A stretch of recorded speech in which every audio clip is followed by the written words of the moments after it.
Audio Jungle.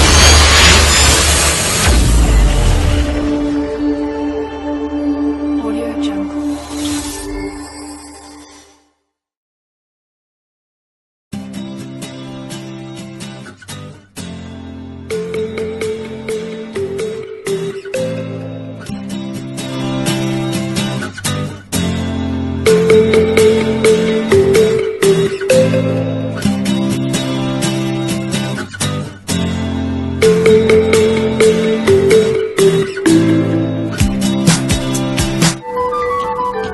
Hola, ¿cómo están? Buenas tardes a todos. Bienvenidos a su segmento de entrevistas. Muchas gracias por estar conectados a la señal online de su canal Vito TVO. El día de hoy les tenemos preparado un programa especial donde trataremos sobre la propiedad intelectual. Y para abordar mucho más este tema, contamos con la cordial compañía del abogado Flavio Arosemena, a quien le doy la más cordial bienvenida y muchas gracias por haber aceptado esta invitación. No, gracias a ustedes por la oportunidad.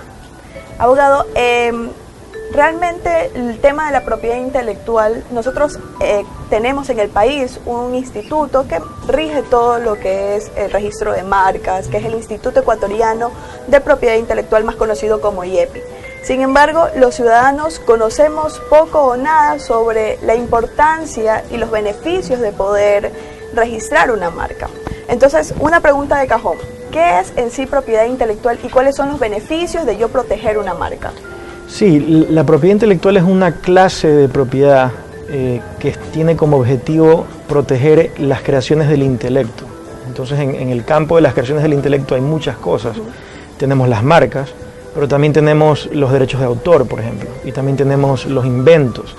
Entonces, la propiedad intelectual es un campo muy amplio que protege intangibles, protege creaciones intelectuales que hoy en día pueden llegar a tener muchísimo valor. De hecho, se estima en Estados Unidos, por ejemplo, que el 80% del valor de las empresas es propiedad intelectual, son intangibles. Yo no creo que en Ecuador aún estemos en esos índices, pero es una muestra del potencial que puede llegar a tener la propiedad intelectual en un negocio, en un emprendimiento o en un club deportivo. Entonces, por ejemplo, si usted toma un club deportivo y le quita su nombre y le quita sus diseños y le quita el resto de sus intangibles, realmente está perdiendo muchísimo valor. Y eso es un poco lo que tiene que tomar conciencia el emprendedor, sea deportivo o sea comercial, de que tiene que organizar su propiedad intelectual y asegurarse que esté adecuadamente protegida. Entonces, yo como un empresario, hoy en día tenemos muy en auge lo que es el emprendimiento a nivel juvenil. ¿Cuál sería un proceso o por qué las personas no se arriesgan a proteger una marca o un eslogan, una campaña, un logotipo? ¿Será que tal vez el proceso es muy riguroso o tal vez muy costoso? No, yo creería que es más bien un tema cultural. Yo creo que uno siempre, cuando hay temas que son relativamente nuevos, porque obviamente la propiedad intelectual no es nueva ni mucho menos, pero en Ecuador culturalmente todavía está en proceso de calar en la mente de las personas. Y entonces uno vive una transición hasta que la gente entiende por completo la importancia de este tema y entonces se preocupa de atenderlo mejor. Un ejemplo claro que es distinto, pero que grafica el cambio cultural, el tema de los impuestos, ¿no? Claro. Algo muy diferente, pero hace 10, 15 años la gente no estaba con el tema de los impuestos, no lo tenía tan presente, no estábamos acostumbrados. Hoy ya cambió la cultura y todos estamos preocupados de tener al día nuestros impuestos y tener nuestro RUC, etc. En el tema de la propiedad intelectual yo veo algo similar, hay como una transición que yo cada vez veo que hay más conciencia. Esta entrevista es una muestra de eso, en donde la gente está empezando a entender y acostumbrarse de que tiene que proteger su propiedad intelectual, que ciertamente no es costoso si es que lo hacen a tiempo y evitan tener un conflicto, porque normalmente lo que es más costoso es solucionar un problema o solucionar un conflicto, pero asesorarte de manera preventiva, organizar tus intangibles, tenerlos registrados, eso no suele ser costoso. Entonces yo creería que más que un tema de costo, es un tema de cultural, ¿no? Acostumbrarte a eso y también entender que no hay ningún campo del emprendimiento humano que esté exento de la propiedad intelectual, y por eso es que el gobierno, por ejemplo, le ha puesto mucho énfasis a la propiedad intelectual. El IEPI está permanentemente trabajando en el tema de propiedad intelectual. Hay una ley nueva que probablemente este año esté en la asamblea discutiéndose. Entonces es un tema que está en la palestra pública y es un tema que tiene importancia, y yo creo que en la medida que eso continúe, cada vez más las personas van a entender que tienen que organizar su propiedad intelectual. Justamente quiero rescatar la parte de prevenir y de que se está concienciando un poco más sobre ese tema. Yo como empresario puedo, para ser un poco más claro, una marca o una creación puedo tomarlo como un logotipo, colores, puedo proteger los colores de mi empresa, infraestructura, eslogan, canción, todo eso tiene protección. Sí, yo creo que para que el empresario tenga mayores oportunidades de no dejar escapar alguna creación suya que pueda proteger, el criterio que deberían manejar es cualquier creatividad que yo tengo, cualquier esfuerzo creativo que yo he hecho en mi empresa o mi equipo ha hecho o la compañía ha hecho, potencialmente la puedo proteger como propiedad intelectual. Y lo que debería hacer en ese punto es asesorarse con un experto que le diga qué tipos de propiedad intelectual podría tener en su negocio, analizando el caso concreto. Las marcas obviamente es algo muy común, pero como decía, es solamente una pequeña parte de la propiedad intelectual. Entonces, bueno, el nombre del negocio claramente lo registras como marca. El logotipo también es una marca, pero por ejemplo el diseño del local, si es que es un local comercial, eso tendría otro tipo de protección que se llama apariencia distintiva. El tema de los derechos de autor, las canciones, los jingles, las cuñas publicitarias, los programas, todo eso está protegido por otro campo de la propiedad intelectual que es el derecho de autor. Entonces mi consejo para el emprendedor sería más bien que asuma que si tiene algo creativo, en principio lo puede proteger. Y deje que sea el experto el que le diga de qué manera protegerlo y por qué camino ir, porque parte del trabajo de quienes nos dedicamos a esta materia de manera especializada es decirle al cliente cuál es el camino más óptimo para proteger su intangible al menor costo posible, porque no es lo mismo un trámite de 6 meses que un trámite de 2 semanas, y cada tipo de propiedad intelectual tiene tiempos y trámites diferentes. Entonces, más que referirlos a un tema específico, yo más bien el consejo sería, si han hecho algo creativo y ustedes están conscientes de que no lo han copiado, sino que han desarrollado algo original, en principio lo pueden proteger. Y entonces consulten, asesórense, y los que estamos en esto, pues nuestro trabajo es justamente indicarles el mejor camino, incluyendo en el tema costos, porque si es que yo veo, por ejemplo, que no es necesario que una persona registre 2 nombres como marca, sino solamente uno, por alguna razón, se lo voy a decir, basta con un registro, no hagas 2 porque te va a costar el doble. Ese tipo de cosas es a las que me refería cuando decía que asesorarse al principio suele al final ahorrarte dinero, porque en lugar de entrar a solucionar un problema que ya tienes, porque alguien más registró antes que tú, alguien te copió, tú lo hiciste a tiempo, lo hiciste, no te excediste, hiciste lo que tenías que hacer y en consecuencia manejaste un presupuesto accesible, ¿no? ¿Qué pasa en el caso de que yo como inspiración para un logotipo o algo en específico tomo como referencia algo que ya está en otro país, registrado en otro país? Si está registrado en otro país, ¿hay algún problema que lo pueda copiar o tomarlo como inspiración y registrarlo en mi país? Sí, esa es una excelente pregunta, porque obviamente no es fácil a veces trazar la línea entre la copia y la inspiración en algo, ¿no? Es perfectamente normal que los artistas, los diseñadores, tengan en su mente una enciclopedia de diseños que han visto, y es un poco inevitable que cuando produzcan su propio diseño uno vea influencias de obras que antecedieron.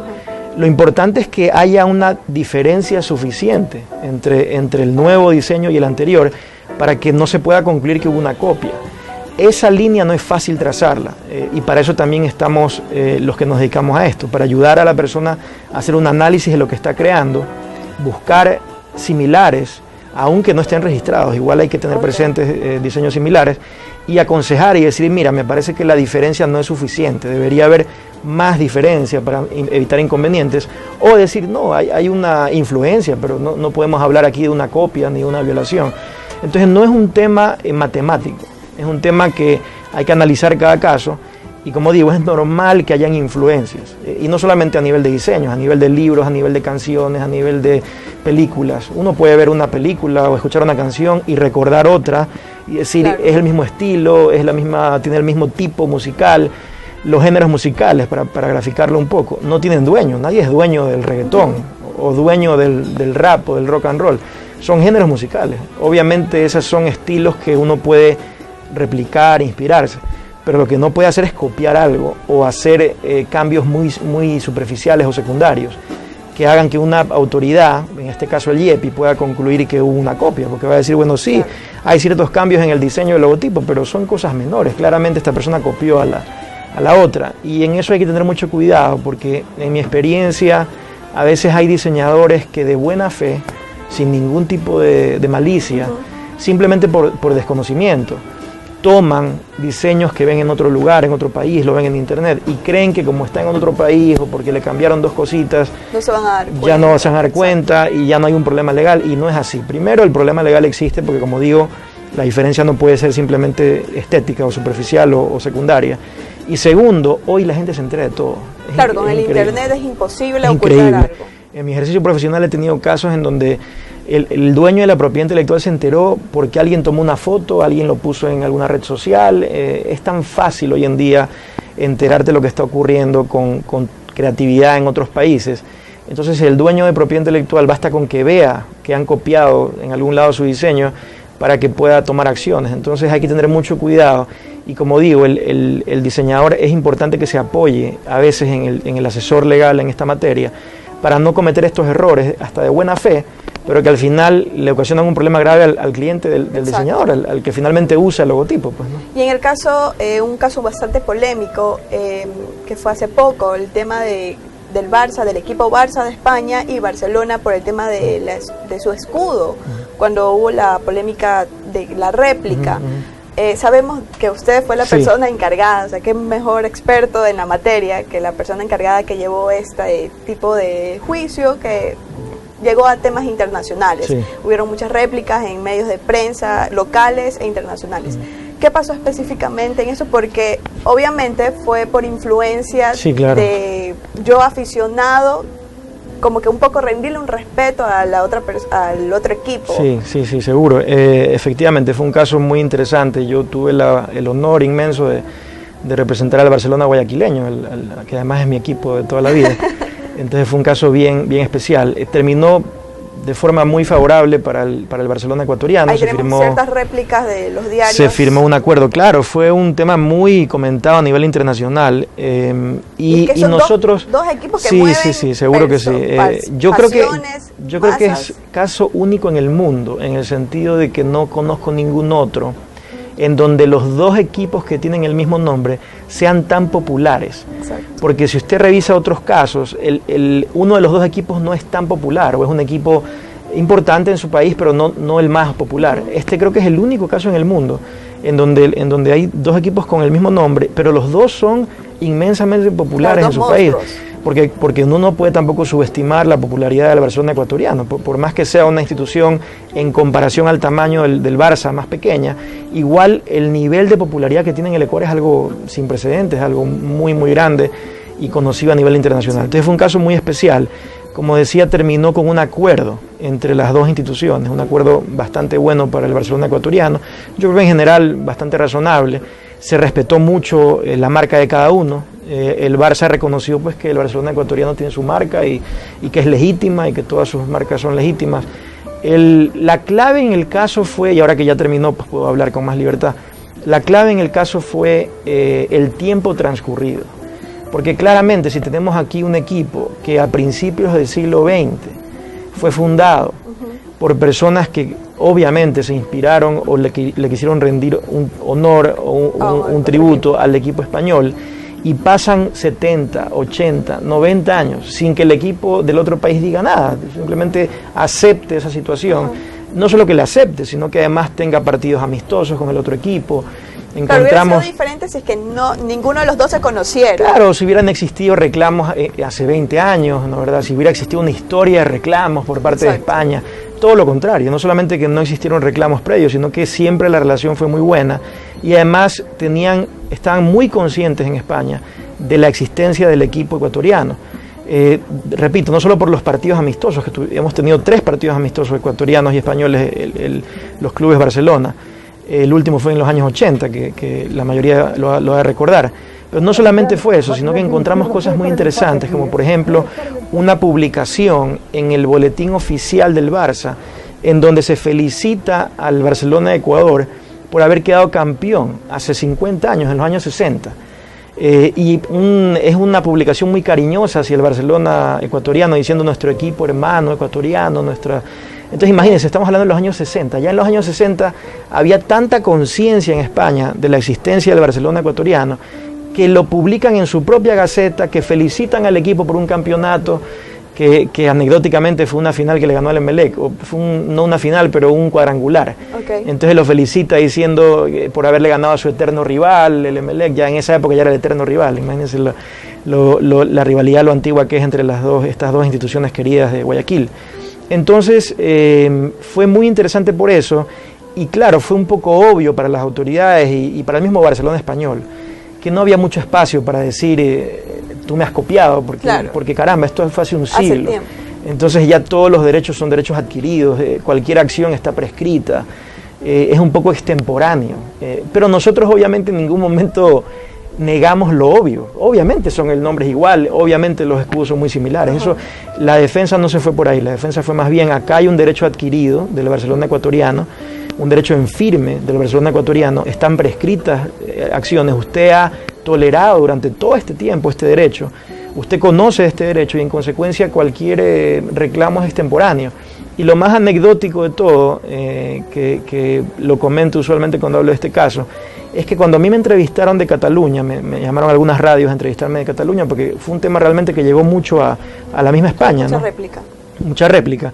Me preguntaban qué estaba pasando y más de una vez me pasó que el entrevistador en la radio de Cataluña me daba la razón o nos daba la razón, o llamaban hinchas del Barça a la radio y decían, sí, no entendemos cuál es el problema, porque acá en España todos conocemos que el Barcelona ecuatoriano existe y todos sabemos que fue fundado por personas que eran simpatizantes del Barcelona español o que quisieron rendirle tributo, eso hace muchísimo tiempo. Una pasión. Por una pasión que además fue hace mucho tiempo, sabemos que tiene su propia historia, sabemos que tiene un estadio muy bonito, es decir, hoy en día con tanta comunicación, imagínense, pues un equipo tan popular como Barcelona de Ecuador, es difícil que alguien no sepa que existe, digamos, ¿no? Hoy más que nunca es difícil. Entonces, yo creo que en todo aspecto quedó clara la posición del Barcelona guayaquileño y por eso al final se firmó un acuerdo sin mayores inconvenientes y fue un final feliz, y también creo que fue un precedente interesante para otros equipos que estén en situaciones similares. Deberían tener un acuerdo como el que tiene ahora el Barcelona guayaquileño con el Español, en donde quede claro quién le pertenece a quién es dueño de qué marca, quién es dueño de qué propiedad intelectual, y no hay esta incertidumbre de si es que te voy a reclamar o si tú puedes exigirme que cambie. Y hay muchos ejemplos a nivel regional, por ejemplo en Latinoamérica hay algunos equipos que tienen nombres similares a clubes europeos, y creo que ese puede ser un precedente interesante el nuestro, como digo, para que también estas instituciones firmen algún tipo de acuerdo en donde quede claro el asunto de propiedad intelectual, ¿no? Justamente iba a tocar ese tema. Aquí en el país tenemos lo que es el River de Ecuador y obviamente el River Plate de Argentina. ¿Cuáles serían las medidas que podrían tomarse para prevenir todo esta problemática en cierta forma que se generó con los dos equipos de Barcelona y Barça? Claro, yo desconozco si es que existe un acuerdo. Tal vez ya existe un acuerdo entre las dos instituciones y pues no hay mucho que hacer porque ya hay un acuerdo firmado entre las dos. En el evento de que no exista, no lo sé, desconozco. En el evento de que no existe un acuerdo, pues firmar un acuerdo. Debería haber un documento donde se establezca claramente que hay una coexistencia legal entre las dos marcas, entre las dos River, ¿no? Pero como digo, es una conjetura porque sencillamente no sé si ya existe ese documento. Al final ya es algo que está firmado y por eso nunca habido ningún inconveniente. Además el River ecuatoriano es un equipo que acaba de ascender a la primera categoría, entonces no es lo mismo que el equipo más popular y no va a despertar tampoco la misma reacción por parte de otra institución que el equipo más popular del país. Sin embargo, mi consejo sería para ellos que se aseguren de tener un documento firmado con el River argentino para evitar cualquier inconveniente futuro en el evento, como digo, que no lo tengan ya firmado. Y sería el mismo consejo que le daría a otras instituciones que tienen el mismo nombre que su similar europeo. Una que se me ocurre ahorita, por ejemplo, es el Arsenal argentino, con el Arsenal inglés, que tengan siempre acuerdos. acuerdos firmados donde se trate puntualmente el tema de propiedad intelectual y quede claro quién es dueño de qué y que no haya ningún tipo de inconveniente. Dejando un poquito a un lado el tema de los equipos y las marcas, que yo creo que nos quedó bastante claro el tema de prevenir y estar al tanto con el conocimiento de los nombres parecidos en un país con otros. Toquemos un poquito el tema del derecho de las transmisiones, porque el fútbol realmente es un ámbito bastante amplio, que estamos hablando del tema de imagen, de eslogans, canciones, pero un punto bastante importante es el tema de las transmisiones. ¿Y por qué lo tomo en consideración? Porque el año pasado, cuando fue el partido de Barcelona y Emelec, muchas personas se hicieron presentes. Hoy en día con las redes sociales el usuario puede estar en el momento, dar su opinión, no solamente del partido, sino se produjeron bastantes opiniones por el tema del derecho a la transmisión, porque para acceder a ver el partido, que son dos equipos monstruos en nuestro país, tenían que acceder y cancelar a una televisión por paga. Incluso hubieron tweets donde se les escribían directamente al presidente Correa diciendo que por qué no se hacía la señal abierta, y él obviamente muy respetuosamente indicó que cada canal, eso ya son los derechos comprados. ¿Cómo se maneja en ese momento? O sea, ¿cómo se maneja, cómo es esa negociación, como para que un poquito todos los ciudadanos podamos tener mucho más claro y respetar ese tipo de decisiones? Sí, ahí es muy importante distinguir dos cosas. Una cosa son los derechos de la Federación Ecuatoriana respecto de el campeonato, ¿no? Ese es un tema aparte. Pero cada canal de televisión o de radio tiene derechos de propiedad intelectual sobre sus emisiones. Entonces, un canal tiene derecho sobre la emisión del partido o cualquier otro programa que esté comunicando al público. Y en consecuencia el canal tiene, bajo la propiedad intelectual, el poder de decidir si es que cobra por esa transmisión o si no cobra. Okay. Es un tema totalmente facultativo. Es un poco lo que ocurre también en el caso de los autores, cuando deciden poner su obra en internet para que cualquiera la pueda tomar. Puede ser una decisión estratégica, puede ser una decisión comercial porque vende publicidad, como en el caso de los canales, pero también puede ser que otros autores digan, no, yo prefiero pues que me paguen si alguien quiere acceder. En el caso del canal, que no es un autor, pero es un organismo de radiodifusión, y como organismo de radiodifusión tiene derechos de propiedad intelectual que se llaman derechos conexos sobre sus emisiones, es el canal, efectivamente, tal como en su momento ha dicho el presidente, es el canal el que decide pues si quiere hacerlo abierto o no lo quiere hacer abierto. Realmente es una decisión de la empresa, del canal de televisión, y yo creo que las dos opciones son válidas. A veces conviene mucho hacerlo abierto, hasta desde una perspectiva del negocio, conviene hacerlo abierto, por eso tenemos canales de televisión abiertas, ¿no? Son igual negocios, no son empresas de fundaciones, ¿no? Pero a veces, en cambio, no. A veces ha habido un pago de por medio por parte del canal. A veces el canal ha invertido una cantidad importante en poder transmitir ese programa o ese partido, en este caso. Y tiene todo el derecho de querer retribuirse o compensarse o recibir un ingreso por esa comunicación pública. Entonces, es un tema que al final depende del canal. El hincha tiene todo el derecho de pedir que el canal cambie de opinión o que lo abra la señal, pero no sería apropiado que se le obligue al canal a hacerlo, porque al final del día el canal ha invertido en poder transmitir ese evento, y entonces si no puede recuperar lo que invirtió, pues sencillamente la próxima vez no podría volverlo a hacer. Claro. Y los perjudicados seríamos los mismos televidentes, ¿no? Pero es definitivamente un tema de propiedad intelectual en lo que respecta a las emisiones de organismos de radiodifusión, que como digo pueden ser canales de televisión o de radio también, ¿no? Listo, y en el tema de imagen, futbolistas, sí. Yo creo que, bueno, aquí no tenemos muchos ejemplos, pero a nivel internacional tenemos muchos ejemplos de futbolistas bastante conocidos que protegen su imagen, registran su nombre, y obviamente no pueden ser utilizados de una manera muy amplia y por cualquier persona, si no hay la aprobación de esa persona. Sí, la imagen de las personas está protegida por la Constitución, ¿no? Actualmente en Ecuador necesitamos una ley que regule el tema del derecho de imagen, que lo desarrolle, porque como digo está en la Constitución, pero falta que una ley lo desarrolle. Entiendo que en la futura ley de propiedad intelectual, que como digo es probable que este año esté en la Asamblea ya discutiéndose, hay la idea, ojalá finalmente ocurra, pero habría la idea de incluir ciertos artículos que traten el tema de derecho de imagen para que la regulen adecuadamente.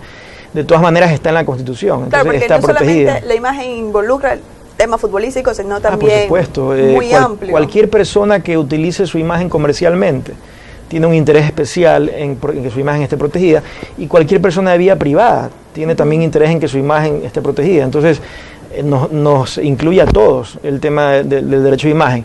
Ahora, mientras esté ya en la ley regulado, de todas maneras es un tema que hay que respetarlo porque está en la Constitución.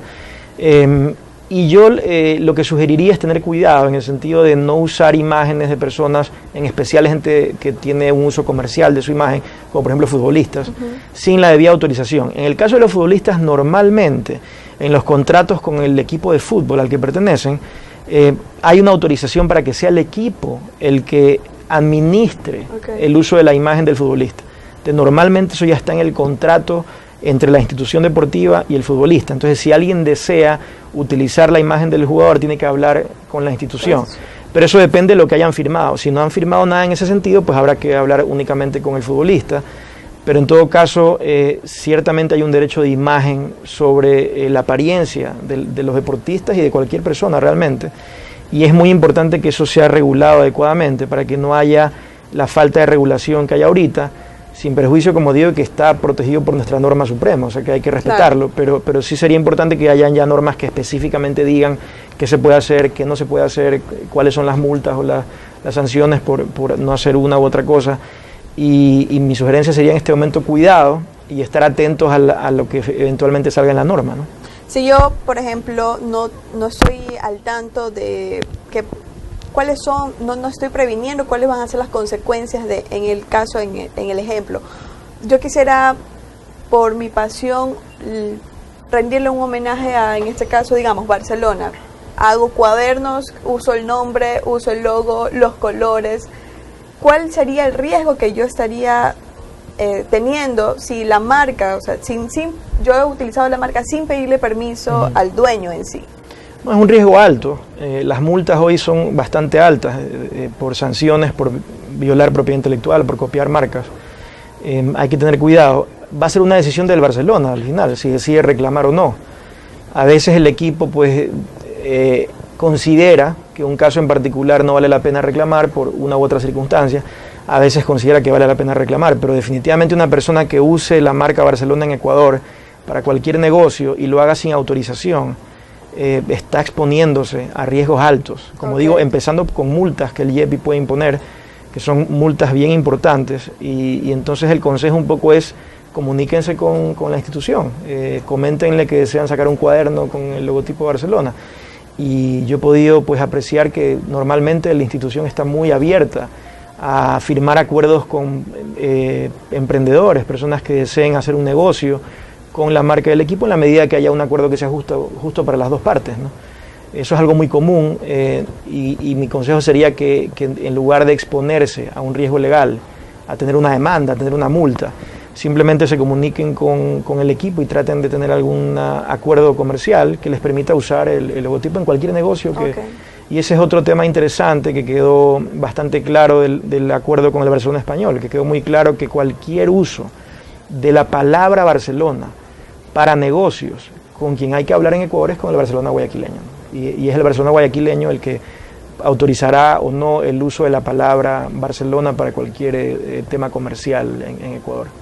Sin duda es un tema que es muy amplio y abordarlo en media hora nos queda poquísimo el tiempo. Y realmente muchísimas gracias por haber aceptado y estar con nosotros dentro de sus innumerables actividades. También son innumerables las dudas que tenemos los ecuatorianos con este tema. Y bueno, esperamos poderlo tener en una próxima ocasión para poder ampliar el tema de propiedad intelectual en otros ámbitos, no netamente fútbol. Y muchas gracias a todas las personas que se han conectado con nosotros. Los esperamos en una próxima edición. Tengan un